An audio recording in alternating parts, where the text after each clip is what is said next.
Vad tycker du om jantelagen? Jantelagen? You are not to think you are anything special. You are not to think you are as good as we are. Vad tycker du om jantelagen? Jantelagen? Ja. Jag ska inte svara. You are not to think you are smarter than we are. You are not to imagine yourself better than we are. Vad tycker du om jantelagen? Nej. Nej. You are not to think you know more than we do. You are not to think you are more important than we are. Tjena min vän. Vad tycker du om jantelagen?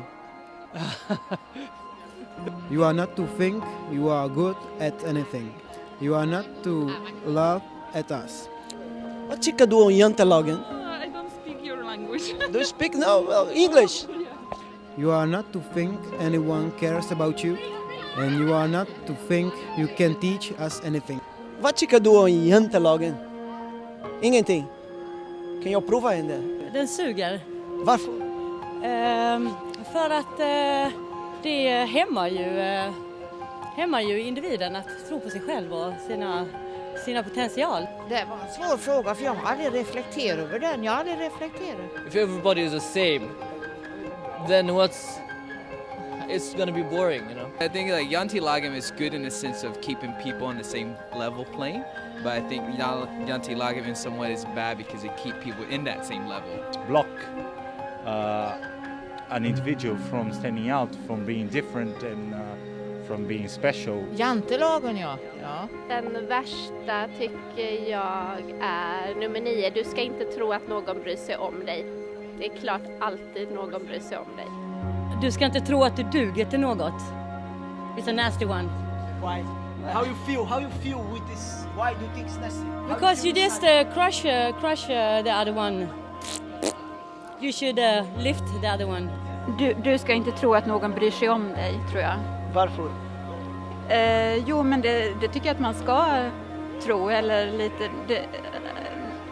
det är ju självklart att folk bryr sig om en. Ja.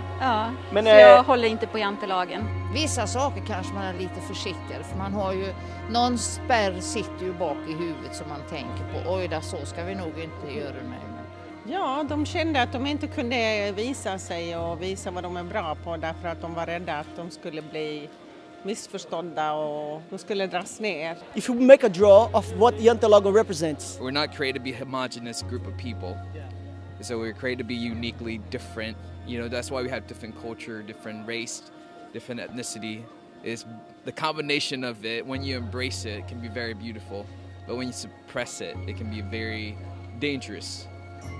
Because people become close-minded, become very racist, or become very judgmental. En ny era idag och det är ni som drar över det. Allt det här gamla vill jag ha bort. Och det ingår kanske i jantelagen, jag vet inte.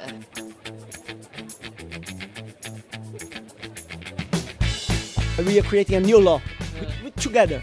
That's called the Malmö lagen. The Malmö lagen will support your dreams. We'll say, go forward, do it. And we are collecting pieces of that law with the people on the street.